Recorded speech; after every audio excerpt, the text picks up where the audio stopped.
4 Jurassic movies that have taken place on the island, and we want to move forward with the story. So we're literally blowing up the island. You have a whole sequence where we escape a herd of fleeing animals as the volcano is exploding.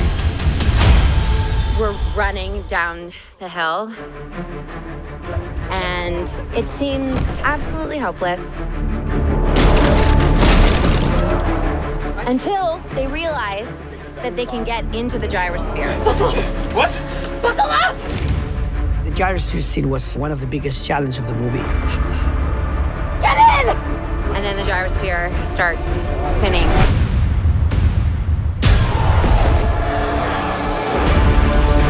We're in the gyrosphere right now, and we're about to roll off the cliff.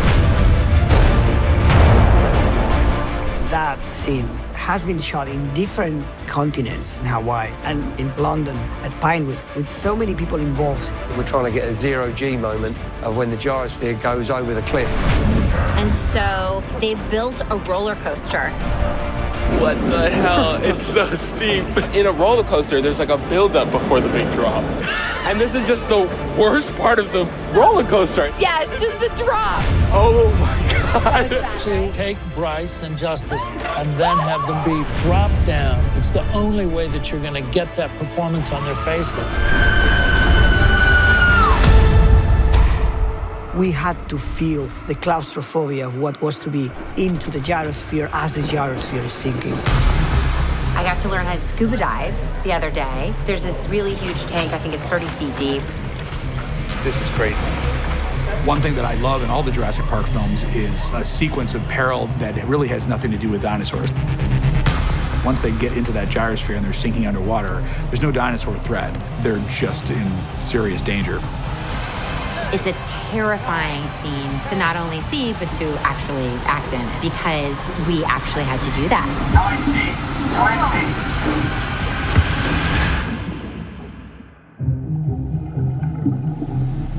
20. We're going to deliver you the greatest movie in the history of all time.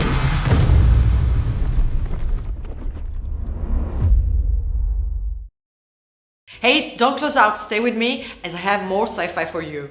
Did you know that Stanley Kubrick destroyed almost all of his props and sets from 2001 A Space Odyssey because he didn't want them to be used in any lesser science fiction films?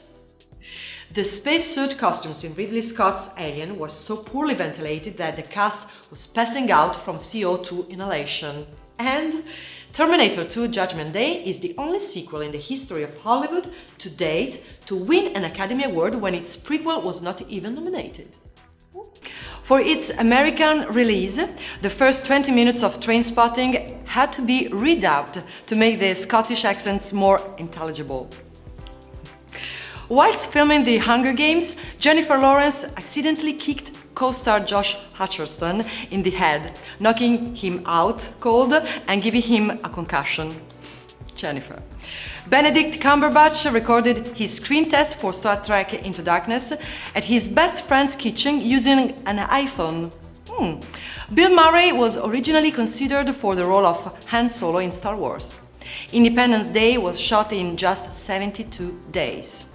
The scene in the Breakfast Club in which all the characters sit in a circle on the floor of the library and tell stories about why they were in detention was not scripted. Director Hughes told them all to ad-lib. The unedited original version of Alien had a runtime of around 190 minutes, which was eventually reduced to 117. The thing had 2 characters named Mac and Windows. In Gattaca, Uma Thurman's character is called Irene Cassini, named after Italian astronomer Giovanni Domenico Cassini, who discovered the 4 satellites of Saturn, as well as the distance between each of the rings of the planet. What's your favorite sci-fi film? Let me know in the comments below.